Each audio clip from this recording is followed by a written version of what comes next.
National Weather Service in Rapid City has issued a severe thunderstorm warning for southern Jackson County in southwestern South Dakota, Bennett County in southwestern South Dakota, until 7:45 p.m. Mountain Daylight Time. At 6:32 p.m. Mountain Daylight Time, severe thunderstorms were located along a line extending from Badlands National Park to 3 miles northwest of Batesland to 6 miles northwest of Gordon, moving east at 45 miles per hour. Expected hazards include 60 miles per hour wind gusts and quarter-size hail.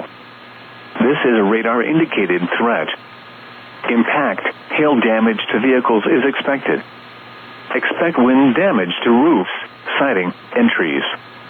Locations impacted include Martin, Allen, Long Valley, Tuthill, Heil, Harrington, Sweat, La Creek North Housing, Sunrise Housing, Vettel, Yellow Bear Canyon, Eagle Nest Butte, Snake Butte, La Creek Wildlife Refuge, and Eastern Pine Ridge Reservation.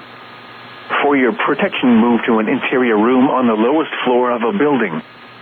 Repeating, a severe thunderstorm warning has been issued until 7:45 p.m. Mountain Daylight Time for the following county: Bennett, South Dakota,